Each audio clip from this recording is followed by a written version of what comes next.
গঙ্গা, যমুনা আর সরস্বতী এই তিন নদীর সঙ্গমে প্রয়াগরাজ শহর, ত্রয়ীর মিলনক্ষেত্র। অধুনা এলাহাবাদের এই সঙ্গম পবিত্র হিন্দু তীর্থ। প্রতি 12 বছর অন্তর কুম্ভমেলাও হয় এখানে। এখানে এসে আপনাকে পুণ্য স্নান করতে হবে। এই শহরের বয়স 4450 বছরেরও বেশি। এখানে এসে পুণ্য স্নান কিভাবে করবেন, কিভাবে নৌকো বুকিং করবেন, খরচাপাতিও কত। তাছাড়া এই প্রয়াগরাজকে কেন্দ্র করে ঘুরে নিতে পারবেন আকবরের তৈরি দুর্গ, দেখে নিতে পারবেন খুসরুবাগ। তাছাড়া পাশেই রয়েছে হনুমান মন্দির এবং এক সতীপীঠ আলোক শঙ্করী। আরও দেখে নিতে পারবেন নেহেরু পরিবারের বসতবাড়ি, আনন্দ ভবন এবং আলফ্রেড পার্ক, যেখানে শহীদ হয়েছিলেন চন্দ্রশেখর আজাদ। প্রয়াগরাজ আসবেন কি করে, খরচাপাতি কত, যাবতীয় তথ্য নিয়ে ট্যুরিস্ট ডেস্টিনেশনের আজকের এই বিশেষ নিবেদন।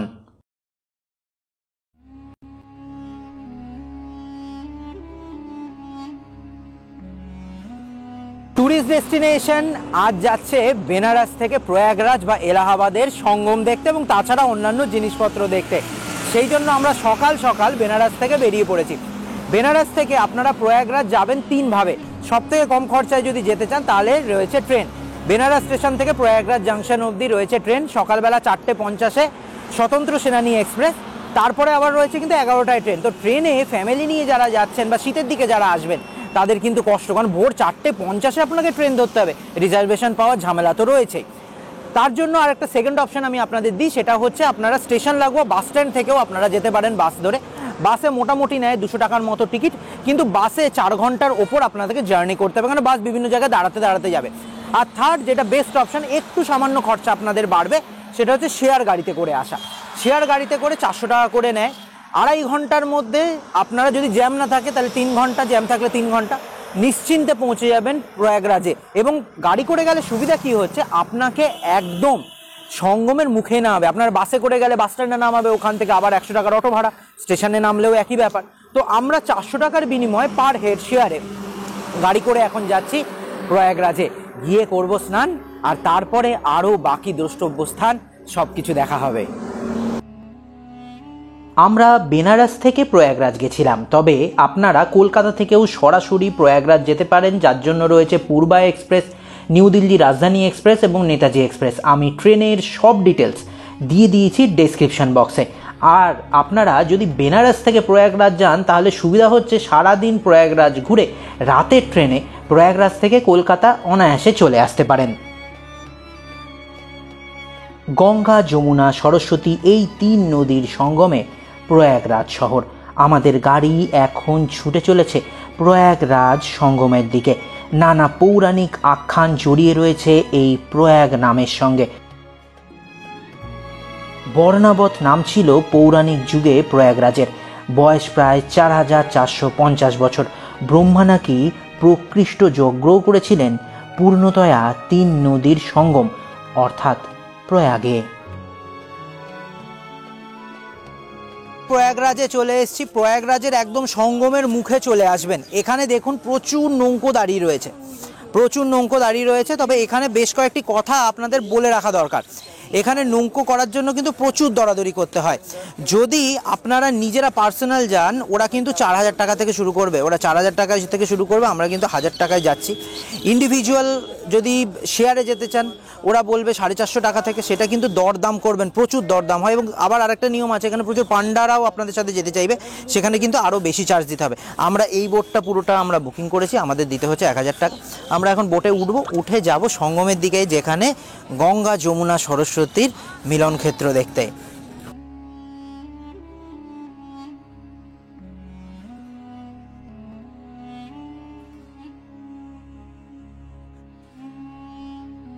আমাদের নৌকা ছেড়ে দিল 3 নদীর সঙ্গম স্থলের উদ্দেশ্যে।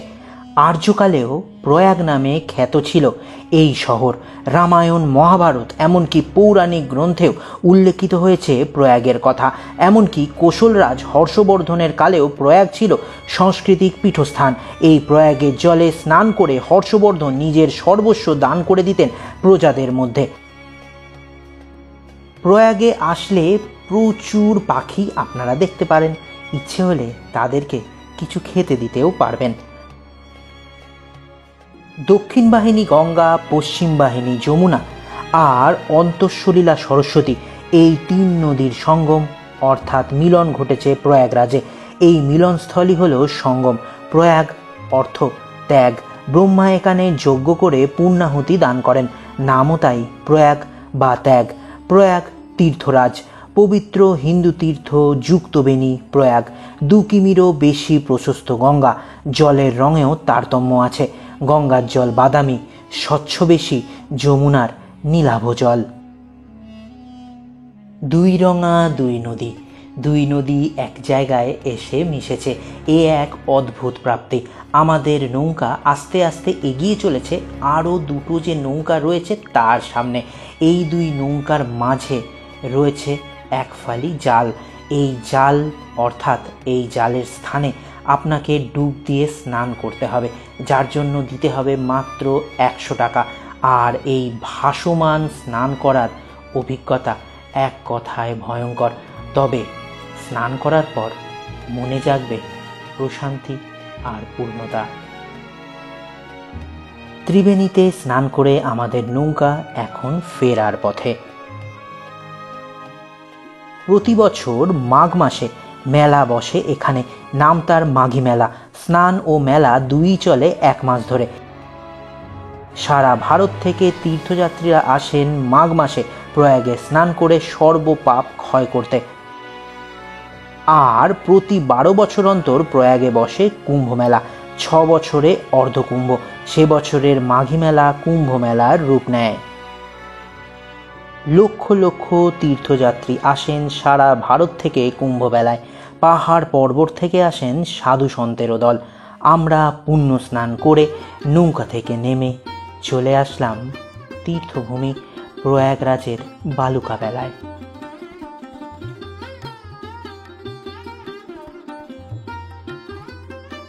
চা আর ব্রেকফাস্ট খেয়ে বেরিয়ে পড়লাম এলাহাবাদ বা প্রয়াগরাজ শহরের বাকি দ্রষ্টব্য স্থান ঘুরব বলে। একটা অটো বুক করে নিলাম মাত্র 500 টাকার বিনিময়। প্রয়াগরাজের সঙ্গমস্থলের পাশেই রয়েছে এক ঐতিহাসিক দুর্গ, যার নাম আকবরের দুর্গ। 1575-এ সম্রাট আকবর আসেন প্রয়াগে। প্রতিরক্ষার গুরুত্ব উপলব্ধি করে প্রয়াগ ঘাটেই যমুনার পশ্চিম কিনারে সরস্বতীর তীরে 1583-তে দুর্গ গড়েন প্রস্তরে মোগল বাদশাহ আকবর। মজবুত বুরুজ আর লাল পাথরের 7 মিটার উঁচু ইটের প্রাচীরে ঘেরা প্রবেশদ্বার রয়েছে 3টি। 4 মহলা দুর্গের প্রথম মহলটি ছিল সম্রাটের নিজস্ব ব্যবহারের জন্য, দ্বিতীয় মহলটি ছিল বেগমদের, আর তৃতীয় ছিল আত্মীয় পরিজন আর অতিথিদের, চতুর্থটি ছিল সেনাদের জন্য। আকবরনামায় লেখা আছে এই দুর্গে রয়েছে 5টি কুয়ো, 20টি আস্তাবল, 77টি তহখানা, 1টি বাওয়ালি। 1739 থেকে 1750-এ মারাঠা, 1750 থেকে 1801-এ পাঠান এবং 1801-এ ব্রিটিশের দখলে যায় দুর্গ। আর 1838-এ সংস্কারের সাথে যমুনামুখী 2টো দরজা বন্ধ করে দেয় ব্রিটিশরা। 6 কোটি টাকায় তৈরি দুর্গের অতীত আজ বিনিষ্ট, রয়েছে প্রতিরক্ষা মন্ত্রকের হাতে। তাই দুর্গের ভেতরে আপনারা প্রবেশ করতে পারবেন না। দুর্গের মধ্যে রয়েছে কামনকূপ আর অক্ষয়বট। অতীতের কাম্যকূপ অর্থাৎ কামনা করে কূপের জলে প্রাণ দিলে পূরণ হতো পরজন্মের সে কামনা। একটি সুন্দর কাহিনীও রয়েছে এই স্থানকে নিয়ে। মুকুন্দ ব্রহ্মচারী দিল্লীশ্বর হওয়া কামনা করে কাম্যকূপে মৃত্যুবরণ করেন। নবজন্ম ঘটে দিল্লীশ্বর আকবর রূপে ব্রহ্মচারীর। উত্তরকালে কূপটি বুঝিয়ে ফেলেন দিল্লীশ্বর আকবর। কূপটি লোপ পেতে লাগোয়া অক্ষয়বট থেকে যমুনায় ঝাঁপিয়ে মোক্ষ লাভের মোহে আত্মহতির প্রথা চলতে থাকে। এর কথা লেখা আছে হিউয়েনসাংয়ের বইতে। অন্ধ সংস্কার থেকে বাঁচতে গাছটি কেটে ফেলেন দিল্লীশ্বর। 4 যুগের এই বটবৃক্ষ ছিল কেল্লার হাত বিশেক নিচে আঁধারি পরিবেশের দুর্গের অন্তরে। আজও সেই বৃক্ষের গুড়ি দেখতে যেতে হয় পাতালপুরী মন্দিরে। এই নিয়েই পাতালপুরী মন্দির আর অক্ষয় বট। আকবর ফোর্ট বা এলাহাবাদ দুর্গের আশেপাশে রয়েছে বেশ কয়েকটি মন্দিরও। এলাহাবাদ দুর্গ দেখে আমাদের গাড়ি এখন চলে এসছে হনুমান মন্দিরের সামনে, যাকে বলা হয় লেটে হনুমান মন্দির। এই হনুমান মন্দিরে হনুমানজি শুয়ে আছেন। বিশ্বে একমাত্র এরকম হনুমান মন্দির দেখা যায়। এইখানে বিশ্বাস করা হয় যে হনুমানজি লঙ্কা আগুন দেওয়ার পরে এখানে এসে বিশ্রাম করেছিলেন। অনেকেই বিশ্বাস করেন এখানে মাতা গঙ্গা হনুমানজির পা স্পর্শ করে যান জল দিয়ে। তাই এই মূর্তি মাটির 8.10 ফুট নিচে অবস্থিত। এই মূর্তি 20 ফুট লম্বা এবং 8 ফুট চওড়া, এবং বিশ্বাস করা হয় যে এই মূর্তি 600 থেকে 700 বছরের পুরনো।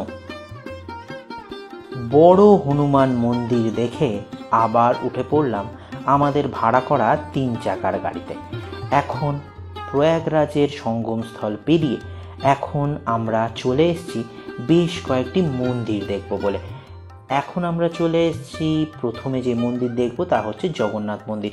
এই মন্দির একেবারে ছোট এবং নতুন তৈরি। এই মন্দিরের বিপরীতেই রয়েছে শ্রী আদি শঙ্কর বিমান মণ্ডপম মানে মন্দির। এই মন্দিরের ভেতরেও রয়েছে গণেশ, লক্ষ্মী এবং আরও অন্যান্য দেবদেবীর মূর্তি। এই মন্দির দেখে প্রয়াগরাজের একমাত্র সতীপীঠ আলোপ শঙ্করী মায়ের মন্দিরের উদ্দেশ্যে আমরা রওনা দিলাম। আমরা এখন চলে এসেছি আলোপ শঙ্করী মন্দির দেখতে। আলোপী শক্তিপীঠ দেবী সতীর অন্যতম স্বরূপ ললিতা ত্রিপুরা সুন্দরী। এখানে দেবী সতীর আঙুল পড়েছিল। তবে এখানে একটি কথা বলে নেওয়া উচিত। বলা হয় যে এই সতীপীঠ হচ্ছেন শেষ সতীপীঠ, তাই আঙুল পড়ার আগে ভস্ম হয়ে গেছিল সতীখণ্ড, আলোপ পেয়েছিল। তাই যেই স্থানে এই সতীখণ্ড পড়েছিল সেই স্থানে রয়েছে পালকি বা ডলি, তাতেই পুজো করা হয় ভক্তি ভরে। স্থানীয়দের মধ্যে খুব বিশ্বাস, খুব শক্তি আলোপ শঙ্করী দেবীর মধ্যে। আলোপ শঙ্করী দেবীকে পুজো দিয়ে আমরা বেরিয়ে পড়ব এইবার বেশ কিছু ঐতিহাসিক স্থান দেখতে, যা ভারতীয় স্বাধীনতা সংগ্রামের সঙ্গে যুক্ত। এখন আমরা চলে এসেছি নেহেরু পরিবারের বসতবাড়ি আনন্দ ভবনে। ইন্দিরা গান্ধী জন্মগ্রহণ করেছিলেন 1917 সালে। মতিলাল নেহেরুর তৈরি এই বাড়িতে। এই বাড়ির প্রবেশ মূল্য 30 টাকা। ভারতের স্বাধীনতা সংগ্রামে ভবনটি বারবার মুখ্য ভূমিকা নিয়েছে। 1970 সালে ইন্দিরা গান্ধী ভারত সরকারকে দান করেন এই মতিলাল নেহেরু, জওহরলাল নেহেরু, ইন্দিরা গান্ধী ও রাজীব গান্ধীর স্মৃতিমথিত আনন্দ ভবন। নেহেরু পরিবার তথা ভারতের স্বাধীনতা সংগ্রামের নানান সম্ভার নিয়ে সুপরিকল্পিতভাবে মিউজিয়াম তৈরি হয়েছে এখানে। আনন্দ ভবন দেখে আপনারা বিপরীতে এলাহাবাদ প্ল্যানেটোরিয়াম, এলাহাবাদ হাইকোর্ট, ভরদ্বাজ আশ্রম, এলাহাবাদ বিশ্ববিদ্যালয়ও দেখে নিতে পারেন। আমরা এই সব স্থান দেখিনি, কারণ আমরা এখন যাচ্ছি এক ঐতিহাসিক স্থান যা ভারতীয় স্বাধীনতা সংগ্রামের ইতিহাসকেই বদলে দিয়েছিল। সেরকমই এক স্থান দেখতে। সেই স্থানের ঐতিহাসিক নাম ছিল আলফ্রেড পার্ক, যা আজকের অমর শহীদ চন্দ্রশেখর আজাদ পার্ক। এই পার্কের প্রবেশ মূল্য মাত্র 5 টাকা জনপ্রতি। আমরা এখন প্রবেশ করেছি চন্দ্রশেখর আজাদ পার্কে বা অধুনা আলফ্রেড পার্কে। 1870 সালে স্যাংসকোবার্গ এবং গোথার যুবরাজ আলফ্রেড এলাহাবাদে বা প্রয়াগরাজে পরিদর্শন করেন। একটি পার্ক 133 একর এলাকা জুড়ে এবং শহরের ইংলিশ কোয়ার্টার সিভিল লাইনের কেন্দ্রস্থলে অবস্থিত, সেই ঘটনাকে স্মরণ করে নির্মাণ করা হয়, যেখানে 1931 সালে চন্দ্রশেখর আজাদ ব্রিটিশদের সাথে এক ভয়ানক বন্দুকযুদ্ধে লিপ্ত হন। মাত্র 24 বছর বয়সে আজাদ এখানে 27 ফেব্রুয়ারি 1931 সালে শহীদ হন। 1931 সালের 27শে ফেব্রুয়ারি একটি অজ্ঞাত পরিদর্শক চন্দ্রশেখর আজাদকে বলেছিলেন ব্রিটিশ পুলিশ তাকে ঘিরে রেখেছে, তিনি নিজেকে এবং সুখদেব রাজকে রক্ষা করার জন্য বন্দুকযুদ্ধ শুরু করেন। তাতে সুখদেব রাজ পালিয়ে যেতে পারে এবং তিনি 3 পুলিশ সদস্যকে হত্যা করেন। পরে তার বন্দুকের শেষ বুলেট দিয়ে নিজে আত্মহত্যা করে শহীদ হন।